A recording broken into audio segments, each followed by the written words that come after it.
नमस्कार, स्वागत है आप सभी लोगों का आपके अपने YouTube चैनल एग्जाम विल पर। साथियों, आज हम काफ़ी दिनों के बाद आपके समक्ष उपस्थित हैं। लगभग एक सप्ताह से आपकी क्लासेस नहीं चल पाई थी किसी कारणवश से, कुछ टेक्निकल समस्याओं की वजह से। लेकिन अब आपकी क्लासेस निरंतर चलती हुई रहेंगी, कभी भी आपकी क्लासेस बंद नहीं रहेंगी। तो हम डेली आपको हिंदी व्याकरण और हिंदी साहित्य के महत्वपूर्ण प्रश्न को कराएंगे। आज जिस टॉपिक की चर्चा करेंगे वो है भक्तिकाल। भक्तिकाल के महत्वपूर्ण प्रश्न आज की क्लास में हम लोग देखने वाले हैं। तो चलिए हम लोग बिना समय लिए ही शुरू करते हैं पहले क्वेश्चन के साथ। पहला क्वेश्चन आपका कह रहा है कि सुदामा चरित किसके द्वारा रचित काव्य ग्रंथ है। कमेंट बॉक्स में एक बार आंसर बताएंगे कि सुदामा चरित किसके द्वारा रचित काव्य ग्रंथ माना जाता है। पहला कह रहा है कि मतिराम हैं, पद्माकर हैं, देव हैं या नरोत्तम दास हैं। साथियों, हम बात करें सुदामा चरित्र की। सुदामा चरित ये जो रचना है वो 3 लोगों ने लिखा है। एक तो लिखे नरोत्तम दास। तो ये रचना नरोत्तम दास की भी है। ये रचना साथियों नंद दास की भी है और यही रचना आलम की है। ये आलम की भी रचना मानी जाती है। आलम जो है वो रीतकाल के, लिख लेना इसको, यह रीतकाल के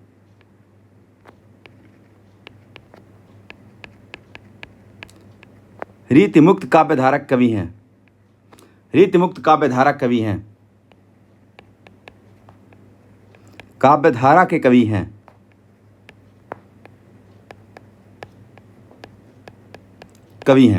ठीक है।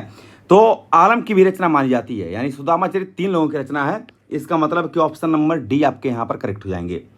इसके बाद हम मतिराम की बात करें तो मतिराम की रचना है ललित ललाम। ललित ललाम आपसे पूछ दे कि ललित ललाम किसकी रचना है, तो आप कहेंगे कि भाई मतिराम की रचना है। रसराज, अलंकार पंचासिका, एक और लिख लेना, अलंकार पंचासिका, ये सारी रचनाएं जो हैं वो आपकी मतिराम की हैं। पद्माकर की अगर हम बात करें तो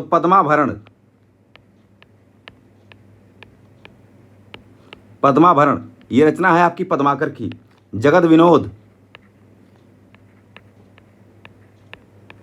विनोद ये रचना भी पद्माकर की ही है। ठीक है। तो ये सारी रचनाएं पद्माकर की हैं। मतिराम की रचना है ललित ललाम है, रसराज है और अलंकार पंचासिका है। तो हम लोगों ने ये देखा कि सुदामा चरित जो रचना है वो 3 लोगों की है, नरोत्तम दास की, नंददास की और आलम की है। क्लियर है। आगे बढ़ते हैं दोस्तों अगले प्रश्न की तरफ। प्रश्न संख्या 2 बहुत ही लाजवाब प्रश्न है। प्रश्न संख्या 2 आपका कह रहा है यहां पर कि धर्म का प्रवाह कर्म, ज्ञान और भक्ति इन तीनों धाराओं में चलता है। यह इनमें से किसका कथन है। कह रहे आचार्य रामचंद्र शुक्ल का है, आचार्य हजारी प्रसाद द्विवेदी का है, डॉक्टर राम कुमार वर्मा का है, डॉक्टर नगेंद्र का है। धर्म का प्रवाह कर्म, ज्ञान और भक्ति इन तीनों धाराओं में चलता है। ये जो कथन है वह आचार्य रामचंद्र शुक्ल का है। ध्यान रखना है कि किसका कथन होगा, आचार्य रामचंद्र शुक्ल का है। साथियों, हजारी प्रसाद द्विवेदी ने भक्ति आंदोलन का लोक जागरण की संज्ञा दिया है। लिख लेना, हजारी प्रसाद द्विवेदी ने भक्ति आंदोलन को, इन्होंने भक्ति आंदोलन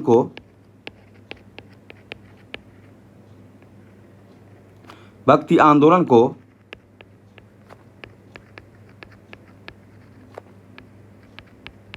लोक जागरण की इन्होंने संज्ञा दिया है। और अगर हम बात करते हैं डॉक्टर राम कुमार वर्मा की, तो डॉक्टर राम कुमार वर्मा ने निर्गुण भक्ति शाखा को, जो भक्ति की निर्गुण शाखा है, इसके अंतर्गत 2 शाखाएं आती हैं, जिसमें कि एक आती है आपकी ज्ञानाश्रयी शाखा, और एक आती है प्रेमाश्रयी शाखा। तो ध्यान रखना कि ज्ञानाश्रय से जैसे रैदास हुए, कबीरदास हुए, ये लोग ज्ञानाश्रय शाखा से संबंधित कवि माने जाते हैं। तो इन्होंने ज्ञानाश्रय शाखा को संत काव्य कहा है, संत काव्य धारा कहा है। ठीक है। और प्रेमाश्रय शाखा को इन्होंने सूफी काव्य की संज्ञा दिया है, सूफी काव्य। ये कहते हैं कि जितने भी प्रेमाश्रयी शाखा हैं ये सभी सूफी काव्य से संबंधित हैं और ज्ञानाश्रयी शाखा के जो कवि हैं वो संत कवि कहे जाते हैं। ठीक है, ये कहते हैं कौन? डॉक्टर राम कुमार वर्मा जी कहते हैं। और नगेंद्र की बात है तो नगेंद्र ने भक्ति काल की जो समय सीमा है वो निर्धारित किया है 1350 से लेकर के 1650 तक। क्लियर बातें? अच्छा, एक बात और ध्यान रखना है कि जो ग्रियर्सन साहब हैं, ग्रियर्सन यानी जॉर्ज अब्राहम ग्रियर्सन ने भक्ति काल को हिंदी का स्वर्ण युग कहा है। हिंदी साहित्य का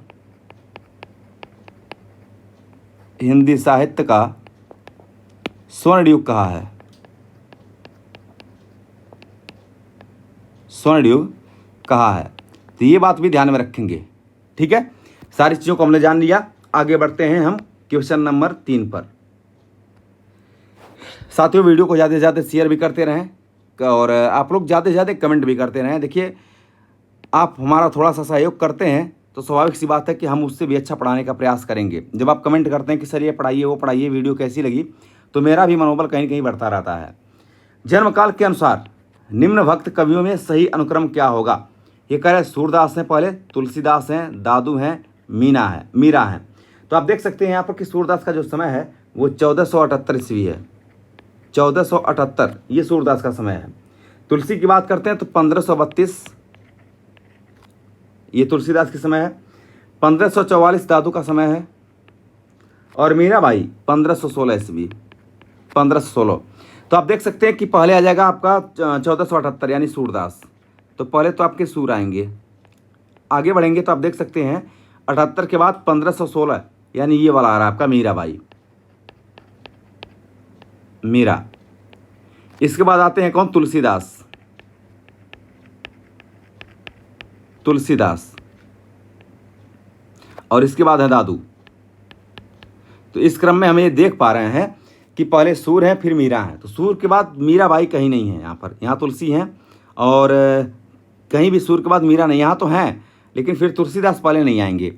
इसलिए इस प्रश्न का जो सही उत्तर होना चाहिए था वो कहीं कहीं ई होना चाहिए था, जो कि आपका ऑप्शन में दिया नहीं है। पूछा गया प्रश्न है और आयोग ने इसका आंसर भी मारा भी है, लेकिन ध्यान रखना है कि इस प्रश्न का सही आंसर जो होगा, जो क्रम होगा, वो सूरदास, मीराबाई, तुलसीदास और दादू दयाल होगा। आगे बढ़ते हैं। दादू दयाल के 2 शिष्य हैं, जिनमें एक हैं आपके संत रज्जब और दूसरे हैं सुंदरदास। 52 शिष्यों में 2 शिष्य प्रमुख हैं। आगे बढ़ेंगे, हम लोग बात करेंगे क्वेश्चन नंबर, तो इसको देख लेना थोड़ा सा, क्वेश्चन नंबर 3 को। क्वेश्चन नंबर बात करते हैं 4 नंबर की। बहुत ही प्यारा क्वेश्चन है। कमेंट बॉक्स में एक बार सभी लोग इस प्रश्न का मुझे उत्तर दें। ये कार्य कृपाराम द्वारा रचित नायिका भेद की सबसे पुरानी पुस्तक कौन सी है? कृपाराम द्वारा रचित नायिका भेद की सबसे पुरानी पुस्तक कौन सी मानी जाती है? पहला कार्य हितरंगिणी है, उज्ज्वल नीलमणि है, श्रुति भूषण है या कर्णाभरण है? मेरे साथियों, ध्यान रखना है कि कृपाराम द्वारा रचित नायिका भेद की सबसे पुरानी जो पुस्तक है वो हितरंगिणी को माना जाता है, यानी यहाँ पर आपके विकल्प ए करेक्ट हो जाएंगे।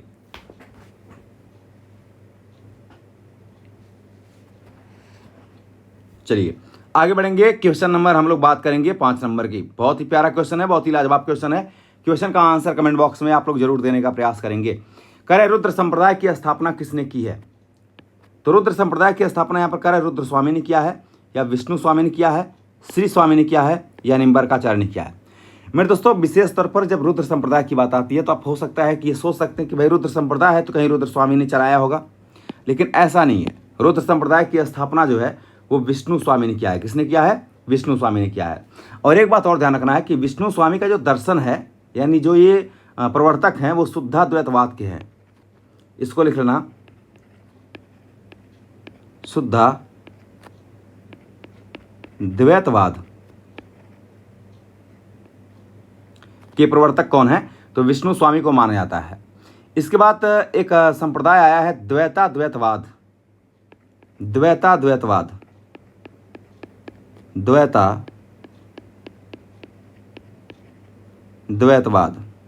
जिसको हम लोग भेदाभेदवाद भी कह सकते हैं।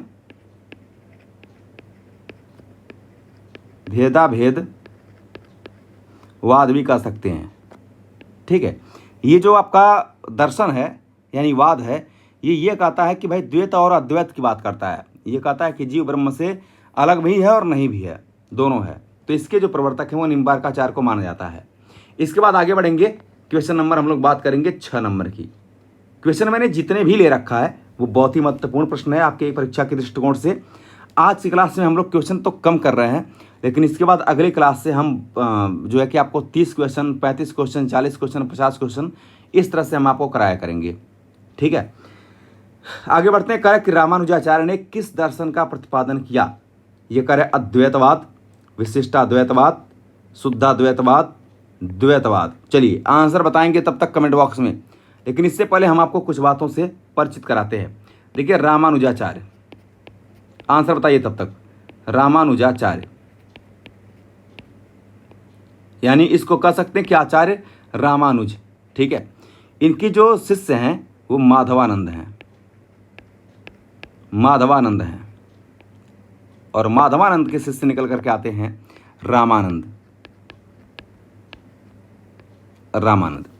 तो दक्षिण भारत से उत्तर भारत में भक्ति के प्रचार का जो है वो सबसे ज़्यादा जो श्रेय जाता है वो रामानंद को ही जाता है। इसीलिए रामानंद को हम लोग आकाश धर्मा गुरु भी कहते हैं। तो इस प्रश्न का जो सही आंसर होगा वो बताइए कि रामानुजाचार्य ने किस दर्शन का प्रतिपादन किया है। मेरे साथियों, इस प्रश्न का जो सही उत्तर होगा वह उत्तर हो जाएगा आपका विशिष्टाद्वैतवाद, यानी ऑप्शन नंबर बी करेक्ट होगा।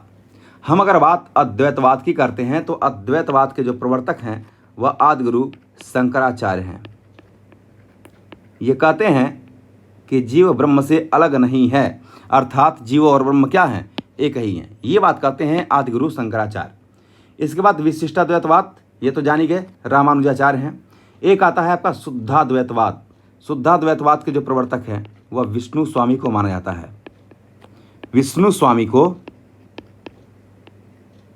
माना जाता है। और द्वैतवाद के प्रवर्तक है मध्वाचार्य, मध्वाचार्य। द्वैतवाद जो है वो अद्वैतवाद की प्रतिक्रिया के स्वरूप आया हुआ है, क्योंकि अद्वैतवाद कहता है कि जीव और ब्रह्म जो हैं वो एक ही हैं, ये दोनों अलग नहीं हैं। लेकिन द्वैत का मतलब होता है दो।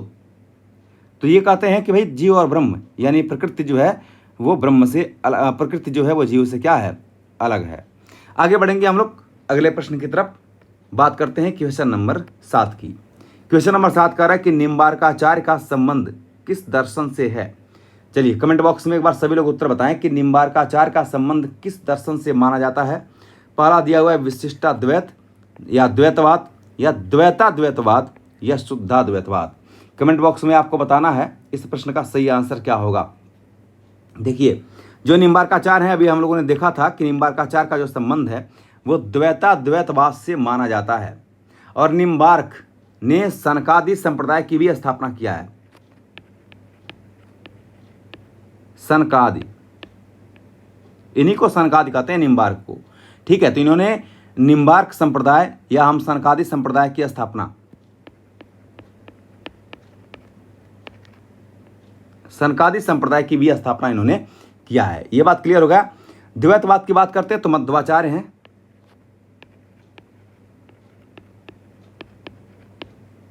इसके प्रवर्तक कौन माने जाते हैं? मध्वाचार्य को माना जाता है। विशिष्टाद्वैतवाद जो दर्शन है वो रामानुज है। देखिए यहाँ पर एक दिया हुआ है शुद्धाद्वैतवाद। ठीक है, तो शुद्धाद्वैतवाद जो दर्शन है वो वल्लभाचार्य के रुद्र संप्रदाय से संबंधित ही है, ये भी ध्यान रखेंगे। तो इन सब चीज़ों को हमने पढ़ लिया है। आगे बढ़ते हैं, क्वेश्चन नंबर बात करते हैं 8 नंबर की। बहुत ही लाजवाब प्रश्न आपके स्क्रीन पर दिख रहा है। क्वेश्चन ये कह रहा है कि आकाश धर्मागुरु कहा जाता है। आकाश धर्मागुरु किसे कहते हैं? कह रहे शंकराचार्य को कहते हैं, रामानुजाचार्य को कहते हैं, रामानंद को कहते हैं या वल्लभाचार्य को कहते हैं। मुझे लगता है कि अभी यहीं पर हमने आपको बताया भी था कि रामानंद जो है वो आकाश धर्मागुरु माने जाते हैं। ठीक है, यहीं पर मैंने आपसे चर्चा भी किया था। ये क्वेश्चन सेम आपका क्वेश्चन नंबर 8 में आ गया है। तो आकाश धर्मागुरु किसको कहेंगे? रामानंद को हम लोग कहते हैं। रामानंद जो है इन्होंने, ध्यान रखेंगे, इन्होंने राम को, यानी जो राम शब्द है इसको उत्तर भारत से दक्षिण भारत में लाने का श्रेय इनको प्राप्त है।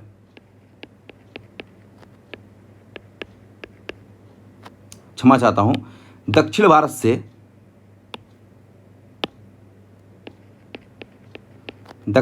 से उत्तर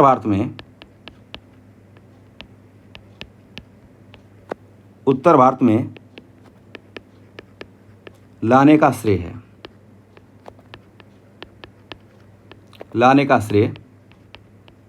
इन्हीं को जाता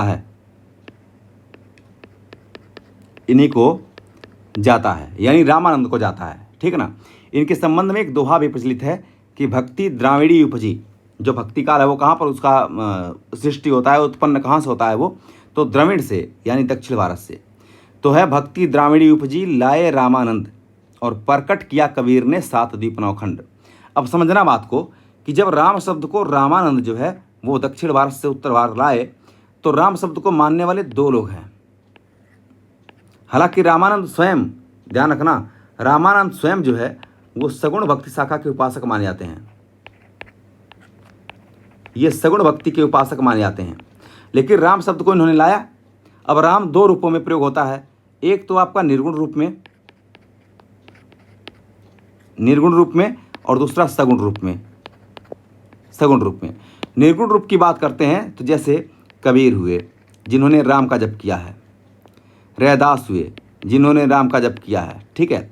लेकिन कबीर कहते हैं कि मेरे राम अयोध्या के राम से अलग हैं, मेरे राम कोई और हैं। इसी पर इन्होंने एक पंक्ति बोला है कि दशरथ सुत, पूरा नहीं लिखूंगा, दशरथ सुत का मतलब होता है बेटा, यानी दशरथ के जो पुत्र हैं, दशरथ सुत तिहुलोक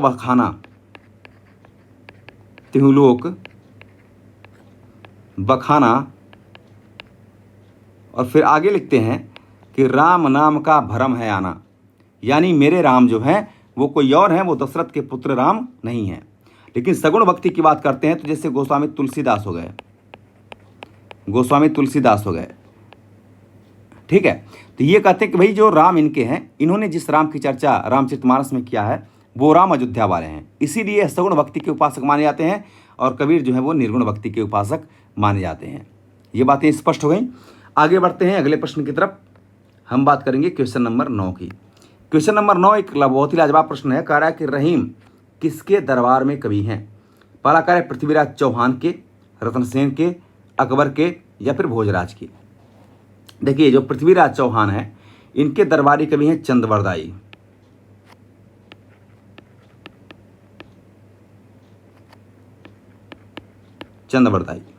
ठीक है। जिनका मूल नाम वलिद मिलता है, वलिद, या पृथ्वी भट्ट भी इन्हीं को कहते हैं, पृथ्वी भट्ट भी इन्हीं को कहा जाता है। ठीक है।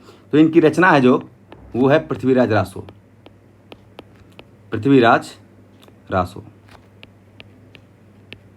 आंसर भी देते रहिए आप लोग। पृथ्वीराज रासो इन्हीं की रचना है, और रासो ग्रंथ का एक बड़ा महाकाव्य माना जाता है। पृथ्वीराज रासो में कुल मिलाकर के 68 प्रकार के छंद का प्रयोग किया गया है। 68 प्रकार के छंदों का प्रयोग है। यह एक महाकाव्य है। ठीक है। ये क्या है? महाकाव्य है। रत्नसेन कौन है भाई? तो एक रचना है पद्मावत। तो पद्मावत में जो है वो नायक की भूमिका कौन निभाता है? रत्नसेन है। और ये पूछा जाता है कि पद्मावत में जो रत्नसेन है वो किसका प्रतीक है? तो ध्यान रखना कि यह मन का प्रतीक है। मन का प्रतीक है। ठीक है। ये किसका प्रतीक होगा? ये मन का प्रतीक है। अकबर को जानते ही हैं, तो रहीम अकबर के दरबारी कवि माने जाते हैं। रहीम का जो मूल नाम है, रहीमदास का जो मूल नाम है वो है अब्दुर रहीम खान-ए-खाना, या कहीं की खाना मिलता है, खान-ए-खाना इनका मूल नाम है। और इनके जो पिताजी हैं रहीमदास के, रहीम के जो पिता हैं उनका नाम है बैरम खान। यह बहुत दिनों तक अकबर के संरक्षक रहे हैं। तो ये क्वेश्चन भी पूछा जाता है आपको इतिहास में कि जो अकबर के संरक्षक हैं वो किसको माना जाता है, तो बैरम खां जो है वो अकबर के संरक्षक माने जाते हैं। ये बातें स्पष्ट हो गई। चलिए आगे बढ़े हम लोग। तो इस प्रश्न का सही आंसर क्या हो जाएगा, अकबर हो जाएगा। आगे बढ़ते साथियों अगले प्रश्न की तरफ। अब यहां पर एक क्वेश्चन है, बहुत ही प्यारा क्वेश्चन है ये कह रहा है कि मदनाष्टक के रचयिता कौन है। कमेंट बॉक्स में एक बार उत्तर बताएंगे कि मदनाष्टक के रचयिता कौन माने जाते हैं। पहला कह रहा है केशवदास, रहीमदास, रसखान और नरोत्तम दास। देखिए मदनाष्टक जो है वह रचना किसकी है, रहीमदास की रचना मानी जाती है। जबकि रहीम मुस्लिम है, ध्यान रखना है कि ये क्या है, मुस्लिम है, लेकिन फिर भी ये सूफी कवि नहीं है। जितने भी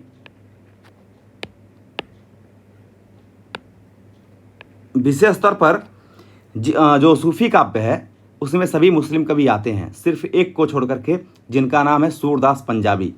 ये सूफी तो हैं लेकिन ये हिंदू हैं, एकमात्र हिंदू हैं। तो अब ध्यान रखना है कि मुस्लिम कवि में रहीम दास जो है आते हैं, और रहीम दास की रचना है मदनाष्टक, और ये अकबर के दरबारी कवि माने जाते हैं। अब ध्यान रखना है कि रहीम दोहावली इनकी रचना है, रहीम दोहावली रहीमदास की रचना है। इसके बाद है बरवै नायिका भेद, बरवै नायिका भेद,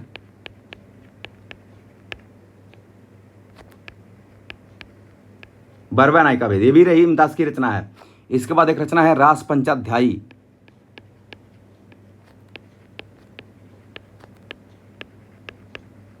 रास पंचाध्यायी। ये सारी रचनाएं किसकी हैं, तो आप कहेंगे रहीमदास की रचना है। केशवदास की रचना की बात करते हैं तो एक रचना है इनकी कवि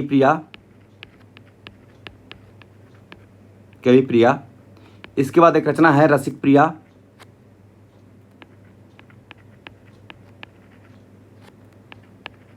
यह रसिक जनों को ध्यान में रख करके लिखी गई रचना मानी जाती है, यानी रस विवेचन इसमें किया गया है, रसिक प्रिया हो गया।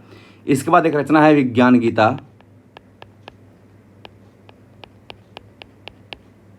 गीता, जो कि इनका एक आध्यात्मिक ग्रंथ माना जाता है, आध्यात्मिक ग्रंथ है। यह क्वेश्चन आपके एग्जाम में पूछा गया है कि निम्नलिखित में से केशवदास का कौन सा ग्रंथ एक आध्यात्मिक ग्रंथ है, तो उसका सही आंसर होगा विज्ञान गीता। और इसी ग्रंथ के आधार पर आचार्य रामचंद्र शुक्ल ने इन्हें रीति काल का कवि नहीं बल्कि भक्ति काल का कवि स्वीकार किया है। तो विज्ञान गीता हो गया आपका। आगे बढ़ेंगे तो एक रचना है कि रामचंद्रिका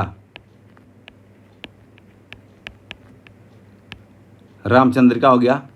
बारहमासा भी इन्हीं की रचना है, यहीं पर लिख लेंगे बारहमासा इन्हीं की रचना है। नख सिख इन्हीं की रचना मानी जाती है। तो ये सारी रचनाएं जो हैं वो केशवदास की रचना मानी जाती है, और केशवदास रीतकाल के प्रथम कवि हैं। यह रीतकाल के प्रथम कवि हैं, और रीतकाल के किस शाखा के कवि माने जाते हैं केशवदास, ये क्वेश्चन आपके एग्जाम में पूछा गया है। यह रीतकाल के रीतिबद्ध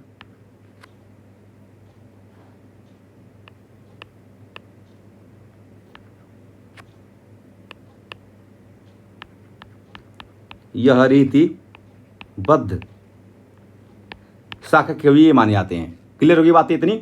इसके बाद हम बात करते हैं रसखान की। चलिए, तो रसखान को आप लोग देख सकते हैं इनकी रचनाओं को। रसखान की एक रचना है जिसका नाम है प्रेम वाटिका।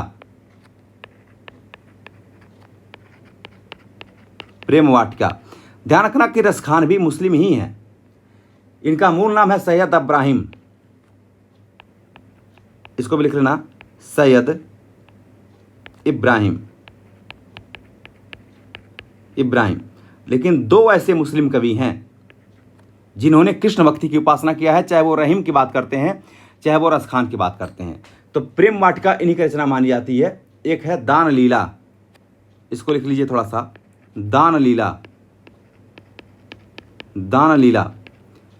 ये भी रचना जो है वो रसखान की रचना है। एक इंपॉर्टेंट रचना है जिसका नाम है अष्टयाम। ये किसकी रचना है? रसखान की। और नरोत्तम दास, ये तो जान ही रहे हैं आप। इसके बाद आगे बढ़ते हैं हम लोग क्वेश्चन नंबर बात कर, इसका आंसर सही आपका रहीम दास हो जाएगा।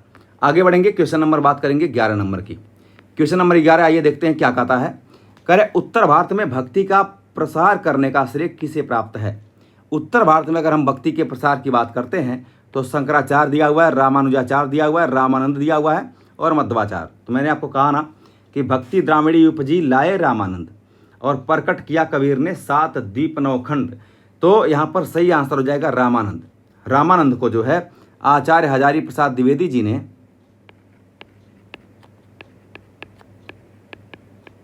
आचार्य हजारी प्रसाद द्विवेदी जी ने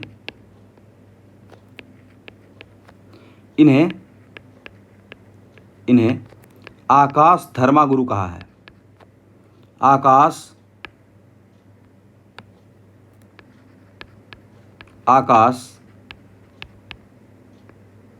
धर्मागुरु कहा है।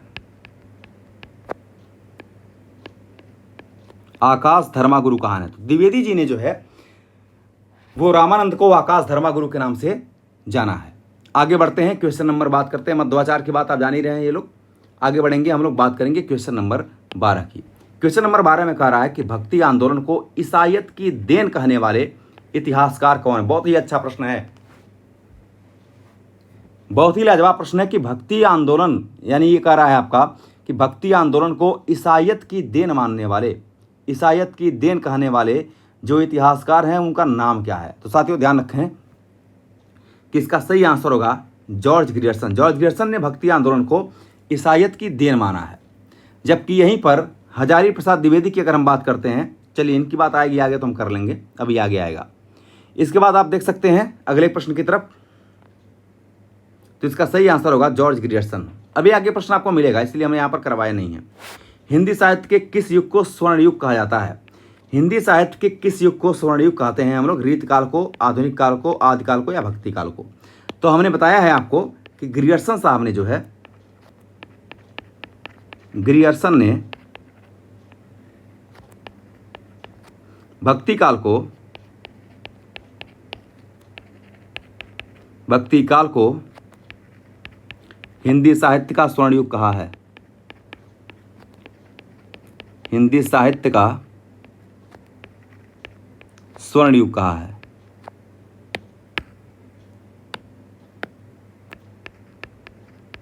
स्वर्ण युग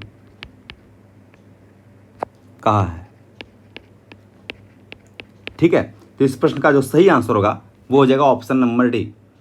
आगे बढ़ेंगे साथियों अगले प्रश्न की तरफ, और देखिए ये क्वेश्चन आपका आ गया, बहुत ही अच्छा आंसर है आपका इसका, बहुत ही प्यारा क्वेश्चन है। क्वेश्चन नंबर 13 का है भक्ति आंदोलन को लोक जागरण किसने कहा है? देखिए भक्ति आंदोलन को लोक जागरण की संज्ञा किसने दिया है? ए ऑप्शन में दिया हुआ है आपका डॉक्टर नगेंद्र, रामविलास शर्मा, राहुल सांकृत्यायन या फिर हजारी प्रसाद द्विवेदी। तो भक्ति आंदोलन को लोक जागरण की संज्ञा जो है वो हजारी प्रसाद द्विवेदी जी ने दिया है। ऑप्शन नंबर यहाँ पर डी आपके करेक्ट होंगे। हजारी प्रसाद द्विवेदी जी ने जो है वो भक्ति आंदोलन को क्या कहा है? लोक जागरण की संज्ञा दिया है। और ये कहते भी हैं, हजारी प्रसाद द्विवेदी जी कहते हैं कि मैं लेकिन जोर देकर के कहना चाहता हूं कि अगर इस्लाम नहीं आया तो इस साहित्य का 12 आना वैसा ही होता जैसा आज है। आगे बढ़ेंगे, हम लोग बात करेंगे क्वेश्चन नंबर 14 की। क्वेश्चन नंबर 14 आपका कह रहा है कि भक्ति काल को बौद्ध धर्म की देन किसने कहा है? यहां पर मैं आपको बताऊंगा सारी बातें। भक्ति काल को बौद्ध धर्म की देन किसने कहा है? ऑप्शन नंबर ए कह रहा है Hazari Prasad Dwivedi, option number B कह रहा है जॉर्ज ग्रियर्सन, धीरेन्द्र वर्मा या रामचंद्र शुक्ल। देखिए भक्ति काल को बौद्ध धर्म की देन आचार्य हजारी प्रसाद द्विवेदी मानते हैं। कौन मानते हैं? हजारी प्रसाद द्विवेदी जो है वो बौद्ध धर्म की देन मानते हैं। ये कहते हैं कि भक्ति काल जो है वो बौद्ध धर्म से आया हुआ है। लेकिन यहीं पर ग्रियर्सन साहब ये कहते हैं कि जो भक्ति काल है, जैसा कि ऊपर हम लोगों ने किया भी है इस क्वेश्चन को, भक्ति काल जो है वह ईसाईयत की देन है।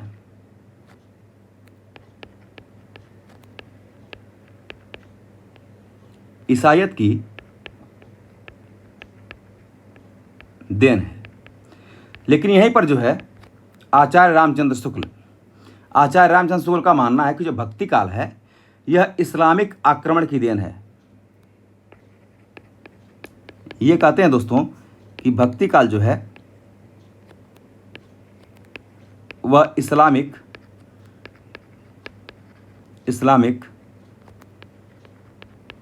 आक्रमण की देन है, आक्रमण की देन है। ठीक है, यानी भक्ति काल की उत्पत्ति क्यों हुई? जब इस्लामिक आक्रमण होने लगे तो वहां से लोगों की विचारधाराएं बदली, जिससे कि भक्ति काल का उदय होता है। तो ये कहते हैं कि इस्लामिक आक्रमण की देन है। और इसके बाद आज की क्लास का हम लोग अंतिम क्वेश्चन करेंगे। क्वेश्चन ये है आपका कि निम्नलिखित में से कौन सा काव्य भक्ति काल का नहीं है? ये कह रहे संत काव्य, राम भक्ति काव्य, सूफी काव्य, चलिए, या छायावादी काव्य। इस प्रश्न का जो सही आंसर होगा वो हो जाएगा सी आंसर। सबसे पहले तो हम ये समझने का प्रयास करेंगे कि जो भक्ति काल है यह दो भागों में बढ़ जाता है। इसके अंतर्गत एक निर्गुण शाखा जन्म लेती है जो निराकार ब्रह्म को मानती है, दूसरा है सगुण शाखा। आप देख सकते हैं कि निर्गुण दो शाखाओं में बट रही है। जितने भी निर्गुण शाखा के कवि हैं ये सभी लोग संत कवि कहे जाते हैं, इसको भी ध्यान में रखना, सभी लोग संत कवि कहे जाते हैं। ठीक है, और जितने भी सगुण शाखा के कवि हैं इनकी गणना संत कवियों में नहीं होती है। निर्गुण शाखा दो शाखाओं में बढ़ती है, एक होती है ज्ञानाश्रयी और दूसरी होती है प्रेमाश्रयी।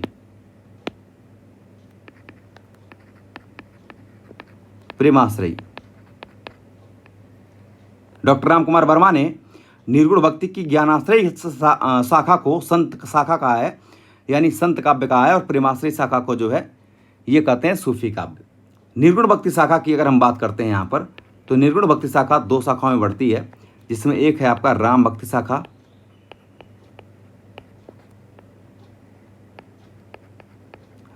शाखा और दूसरी है आपका कृष्ण भक्ति शाखा।